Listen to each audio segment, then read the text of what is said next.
Well, we're continuing our series called What Happens on Sunday, where we're talking about why we do the things that we do on Sunday morning during worship. And, like Taylor's mentioned, this morning we're going to be talking about communion. So it's probably been, I hope, helpful and informational at least for you to kind of figure out why we do these certain things and why we, where they come from and why we do them the way that we do them. But my hope and my prayer also for us during this series is that these Sunday morning practices that we have won't just be a routine for us. They won't just be something we, kind of check off the list each week and say, okay, hey, we did that, good, whatever. But they'll become these transformational moments for us, that we'll see the power of what Jesus does in these moments when we're gathered together in His presence. And they won't just be a thing we check off a list, but something we'll look forward to and something that will be helpful for all of us. And so as we dig into, communion and what communion is, for a lot of us, maybe communion is a little bit confusing or a little bit interesting because different churches do it different ways. So depending on your background, you may be like, well, at this church they do it this way, and here we did it this way, and as a kid we did it this way, and is it just like, when I was a kid, I was like, is this like snack time for the adults? Because like this little thing of bread, little juice. And I was like, well, Children's Church Snacks has it way better. I mean, you get a whole bunch of goldfish and like a whole juice cup, and sometimes you get seconds. I mean, you don't get seconds of this, right? So like what's really going on here? So to help us out, I want to start with just a little history lesson of where we get communion from. And the place, we have to start is the Gospels. Matthew, Mark, Luke, and John all record this story called the Last Supper. And sometimes that's, you may have heard communion referred to as the Last Supper or the Lord's Supper.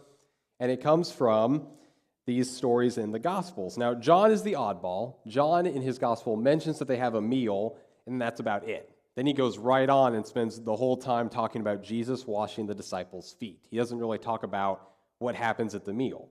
But Matthew, Mark, and Luke do. And so I'm just going to, read to you here in Matthew chapter 26, verse 26. This is how Matthew describes this meal. He says, while they were eating, Jesus took bread, and when he had given thanks, he broke it and gave it to his disciples, saying, take and eat. This is my body. Then he took a cup, and when he had given thanks, he gave it to them, saying, drink from it, all of you. This is my blood of the covenant, which is poured out for many for the forgiveness of sins. I tell you, I will not drink from this fruit of the vine from now on until the day when I drink it new with you in my Father's kingdom.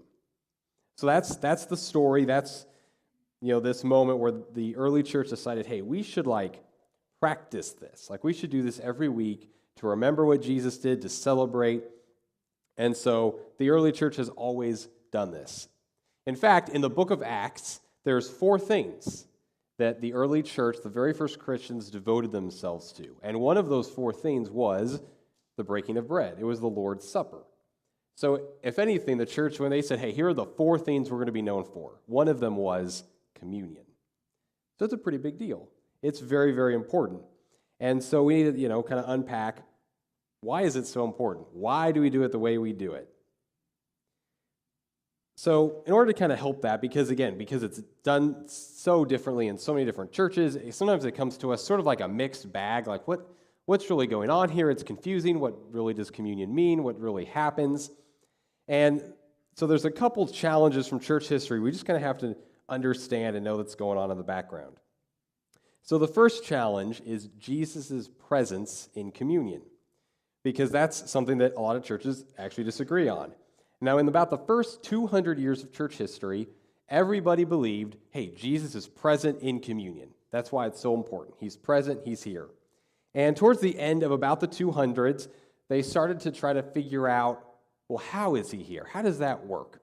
And over about the next 1,000 years or so, theologians developed that until eventually it became a doctrine that if you grew up Catholic or familiar with the Catholic Church, you've probably heard this word. Here's $1 million word for you: transubstantiation. And transubstantiation is this doctrine that evolved over all those years in the early church, which eventually became, okay, if Jesus is present, how is he present? And the explanation was, well, the bread and the wine literally become the body and blood of Jesus. And so it's literally, we are eating the body and blood of Jesus. That's what transubstantiation means. That's how they explain that. Now, in the 1500s, when the Reformers kind of broke away from the Catholic Church, so when the Protestant Church started, you had like Martin Luther, for example.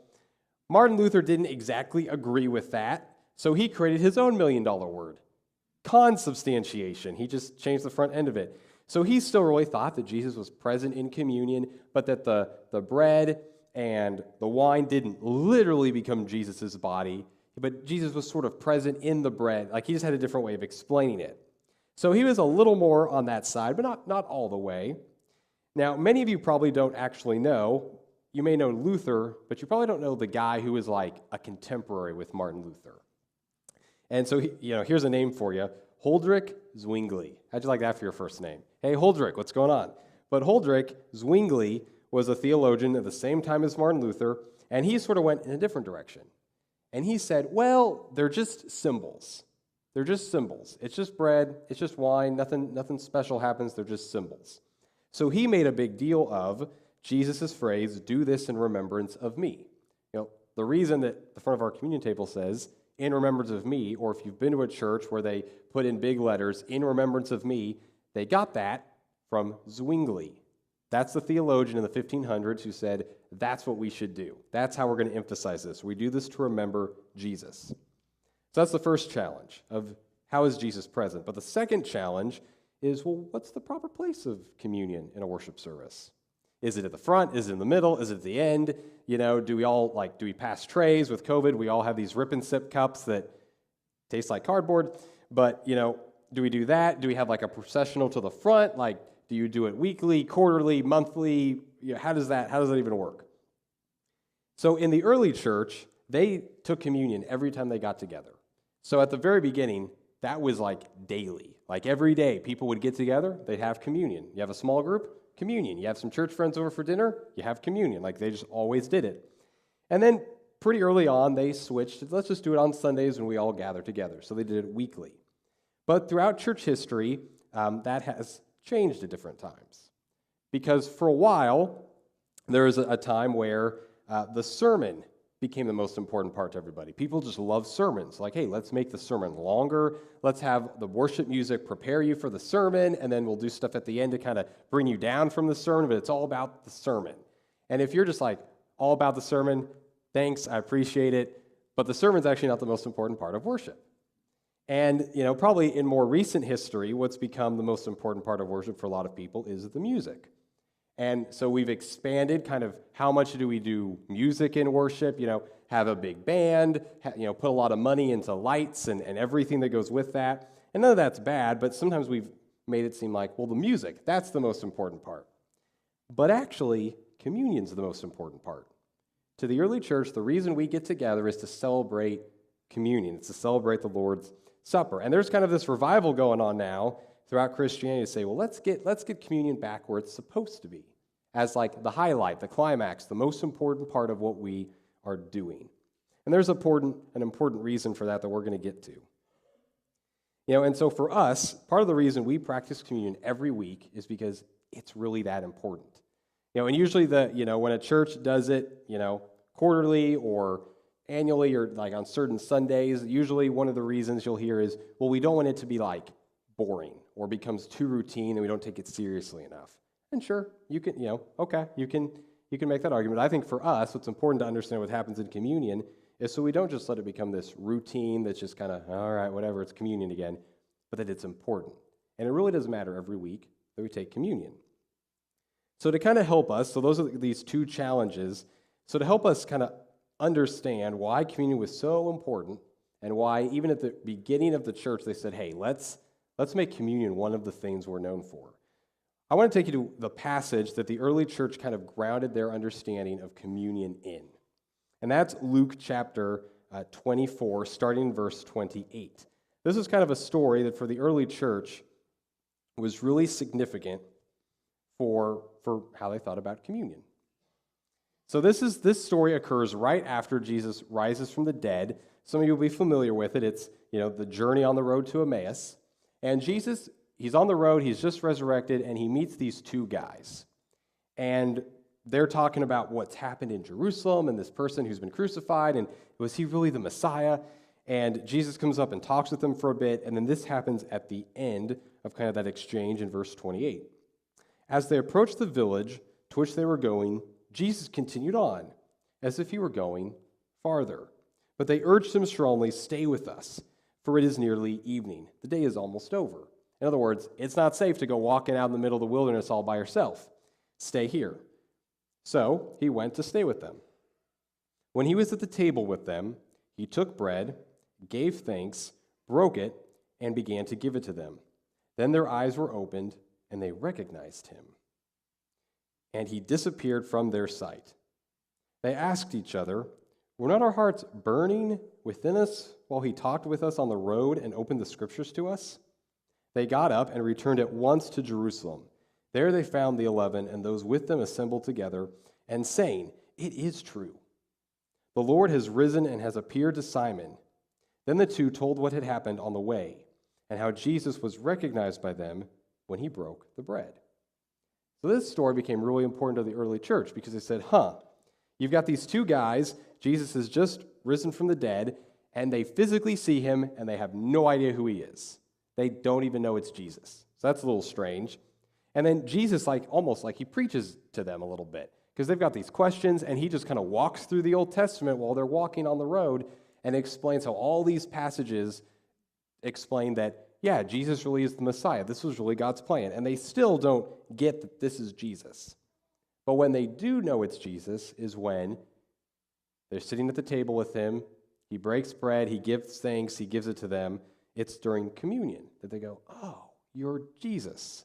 And then sneaky Jesus, he just disappears and goes somewhere. We don't know where, but he just disappears. And that was, for the early church, so important to say, there's something about communion, there's something that happens that's beyond what we can understand. There's something about it that opens our eyes to who Jesus is. And so here's the reality of communion. The reality of communion is we meet Jesus when we take communion. Every time we take communion each week, we are getting to meet Jesus in his presence. And that's kind of that, the historical challenge of is Jesus present and how is he present? I really believe, and Christians throughout 2,000 years have really believed, Jesus is present in communion. How is he present? I have no idea. Good luck explaining it. I think it's a mystery. I think it's something we're just not going to be able to fully understand. So how does it work? I have no idea. But somehow he's here, he's present with us. And that's really important because we need that presence in our lives. And there's a way that we meet him on Sunday in a way that's just a little bit different. We're all gathered together in communion. Now, for most of us, communion is, we're kind of used to communion being sort of a somber, more quiet moment where we all kind of reflect individually on our sins and how Jesus has forgiven us, and we reflect. And then, when you're ready, you take communion. That's kind of what we're used to. But actually, that's only one way to celebrate and practice communion. There's actually at least 4 different ways that communion can be practiced.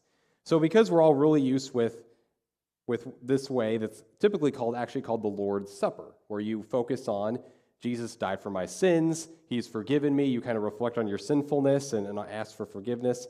We're really familiar with that one. So I just want to talk real quickly about the other 3 that we're not as familiar with. So the second way that you could do communion is called a Thanksgiving meal or Eucharist. And so Eucharist might be you're familiar with that as that's how Catholics refer to communion typically, is it's Eucharist. But Eucharist just means giving thanks. It's just the Greek word for to give thanks. And a Thanksgiving meal is communion where you focus on the resurrection of Jesus. And instead of being kind of somber, it's more upbeat and joyous because you're expressing gratitude that Jesus has defeated sin, conquered death, defeated everything we're afraid of, defeated sin and evil, and is still alive.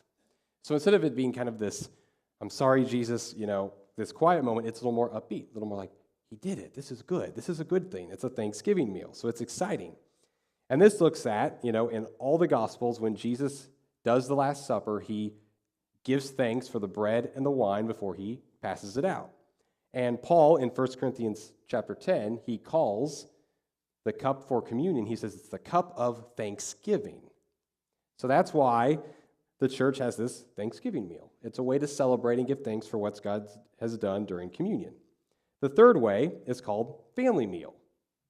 And so a family meal looks at 1 Corinthians chapters 10 and 11 and notices that Paul, when he's instructing them on how to do communion, he keeps saying this word, come together, come together, come together, which really, that Greek word is actually a little more powerful than just come together. It means adversaries being united. It's this idea of people coming together in a community. And even, this is typically, we like to sometimes call the family meal communion. And literally, it's in the name, come union, like come together. It's right there. And it's this idea that we get to celebrate fellowship with God. It's that for worship and for communion, it is God inviting us to his dining room table. And we're going to sit down, have a meal with him. And just like when you have a family meal with somebody, right? You're having fun, you're laughing, you're talking about serious things and funny things, you're just talking about how your day went. It's this kind of close fellowship.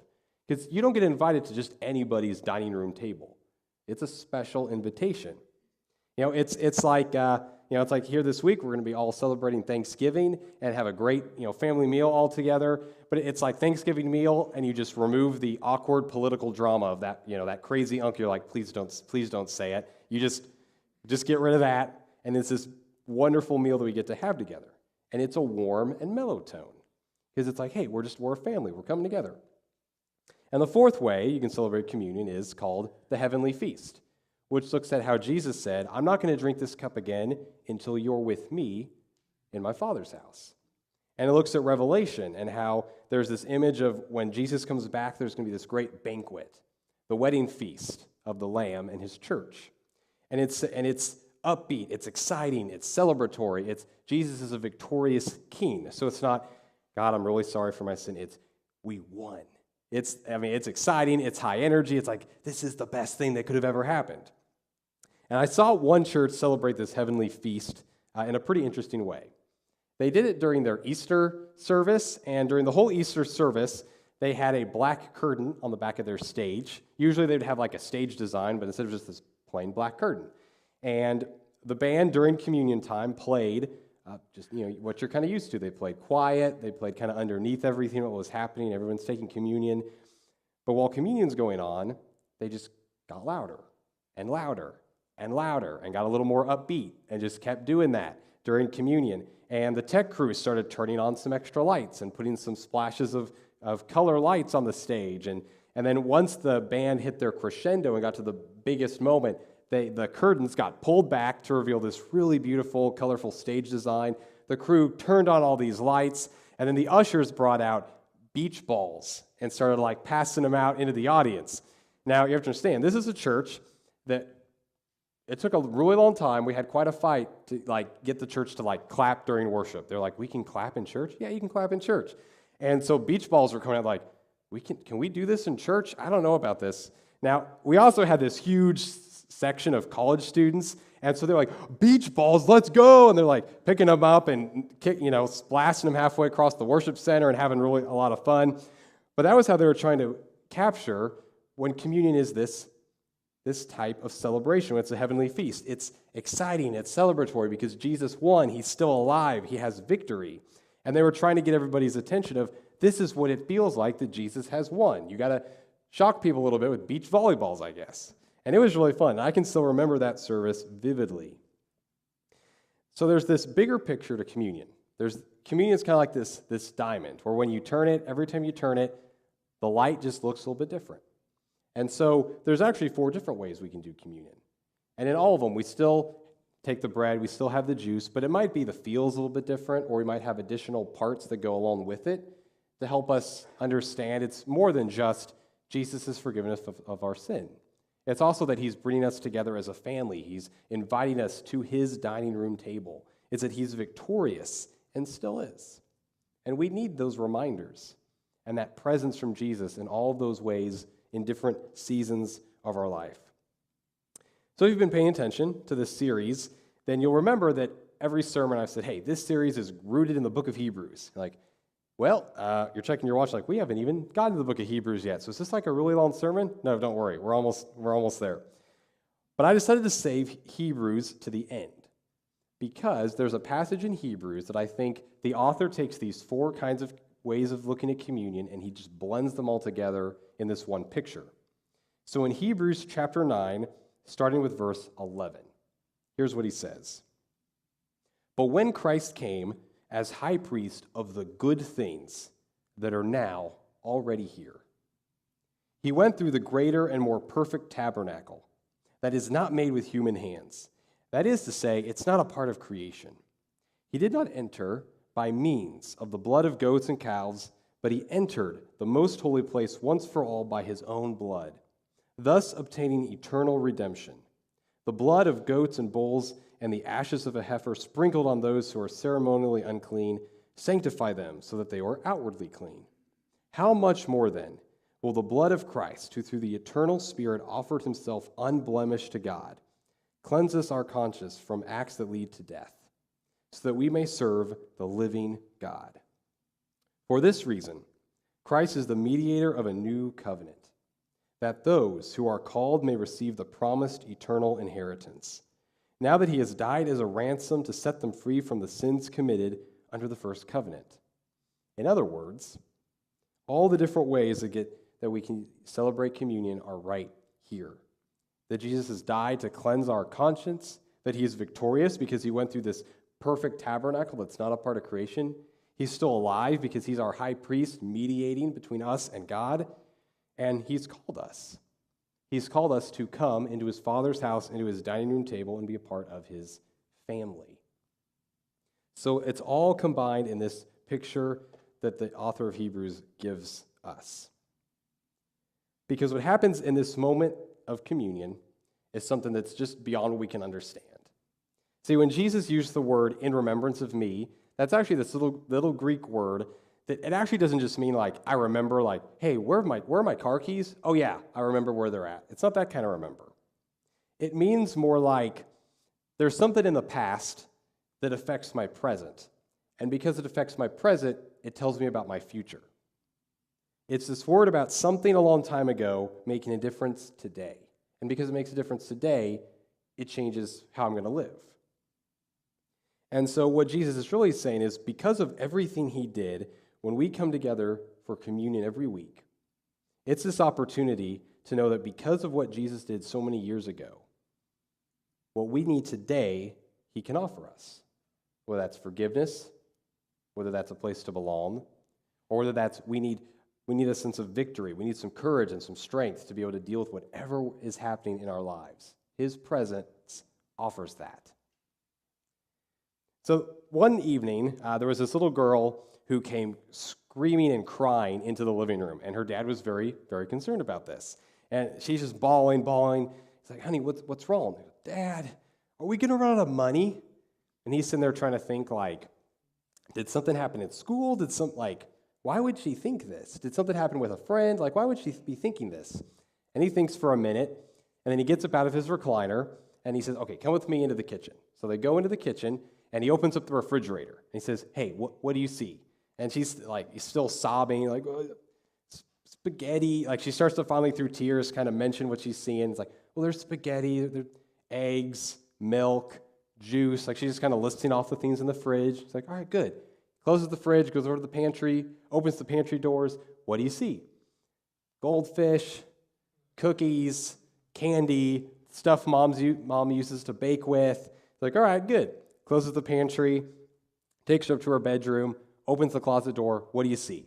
And now she's kind of loosening up a little bit, having a little more fun. Like, well, there's my Halloween costume from last year when I was a princess, and there's my favorite pair of jeans, and I love this shirt, even though mom thinks it's silly that I wear it. And she's just describing her favorite outfits. And he's like, okay, so you have clothes to wear, like, when it's hot outside, right? Yeah. And you have warm clothes to wear when it's really cold, right? Yeah. And you have really comfy clothes to wear when you go to sleep, right? Yeah. It's like, okay. And when you're hungry, what do? Ask you and mom for a snack? Yeah. And don't we always have snacks for you? Yeah. Like, so don't worry about running out of money. Your mom and I, we're going to take care of you. You'll be fine.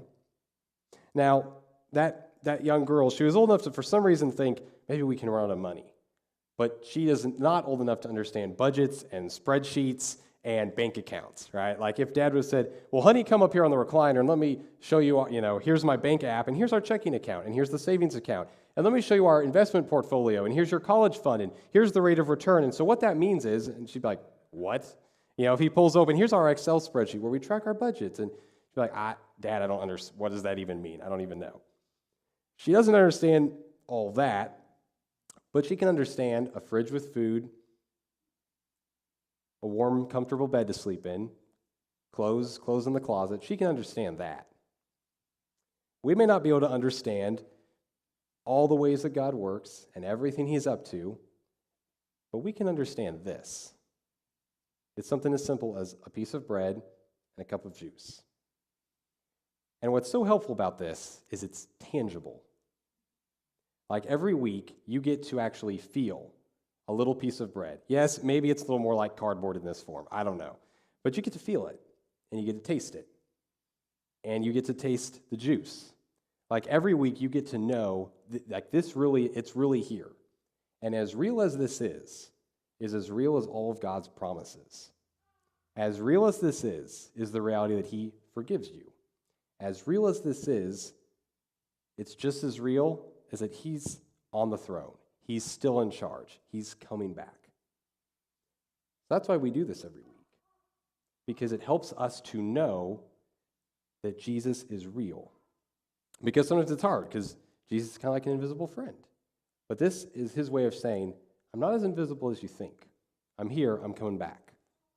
So we may not be able to understand everything, but we can understand this. That's why we do communion every single week, to be in God's presence, because we need his presence to help us with whatever we're going through. So here in a minute, we're all going to take communion together. But here's how we're going to do it. We're going to do it a little bit differently. So first, I don't want us to rush in or out of communion. So what we're going to do here in just a minute is I'm just going to give us a moment just to kind of pause and to slow down and reflect. And so what that means, just kind of think about what we've been talking about, or you need a little bit of time to pray, or just to take a breath and just slow down, or take a moment for that. And then I'm going to come back up and lead us all in communion together. So don't take communion yet. Let's just pause for a moment.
All right.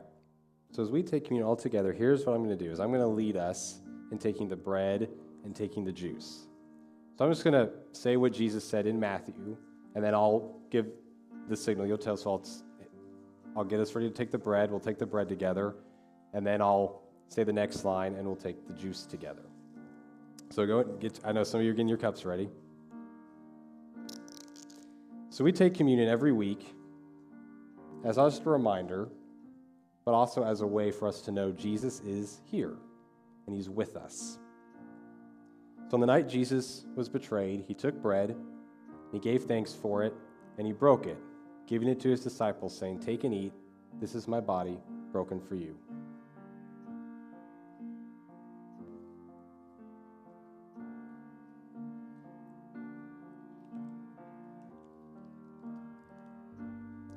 Then Jesus took the cup, And after giving thanks, he gave it to his disciples, saying, "Take and drink, for this is my blood of the new covenant poured out for you and for all for forgiveness of sin."